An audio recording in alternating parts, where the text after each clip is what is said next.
পতিত স্বৈরাচারের পুনর্বাসন হলে বাংলাদেশ হবে জল্লাদের উল্লাসভূমি। যারা এতদিন গুম খুন আর আয়নাঘরের সংস্কৃতি তৈরি করেছিল, তাদের যদি পুনর্বাসন হয় তাহলে এই দেশে আর মানুষ বসবাস করতে পারবে না।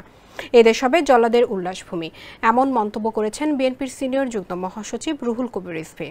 তাদের পুনর্বাসন হলে গণতন্ত্র, কথা বলা, মত প্রকাশের স্বাধীনতা চিরদিনের জন্য গরুস্থানে চলে যাবে বলেও মনে করেন তিনি। সোমবার রাজধানীর এলিফ্যান্ট রোডে ডেঙ্গু প্রতিরোধে সচেতনতামূলক লিফলেট বিতরণকালে তিনি এ মন্তব্য করেন।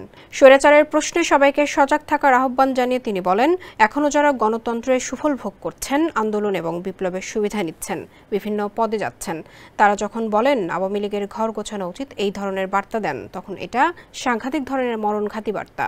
এটা হতে পারে না। এলো ভিশন মুশকিল আসান অফার। যে কোনো ব্র্যান্ডের পুরনো ফ্রিজ নিয়ে চলে আসুন ভিশন শোরুমে আর নিয়ে যান নতুন ভিশন ফ্রিজ 20% পর্যন্ত ছাড়। রিজভী বলেন, আজকে যারা বিভিন্ন জায়গায় সেই স্বৈরাচার, গুম খুন, আয়নাঘরের সংস্কৃতি চালু করেছিল, তারা গণতন্ত্রকামী মানুষকে ধরে নিয়ে গিয়ে আয়নাঘরে বছরের পর বছর আটকে রেখেছিল, তাদের হাত পা পঙ্গু করে দিয়েছে। তিনি বলেন, যাদের জীবন কেড়ে নিয়েছে সেসব পুলিশ কর্মকর্তাদের গুলশান, গুলিস্তান, মিরপুর সহ বিভিন্ন জায়গায় পোস্টিং দেওয়া হচ্ছে। সেসব ঘাপটি ধরা পুলিশ কর্মকর্তাদের সেখানে রাখা হয়েছে।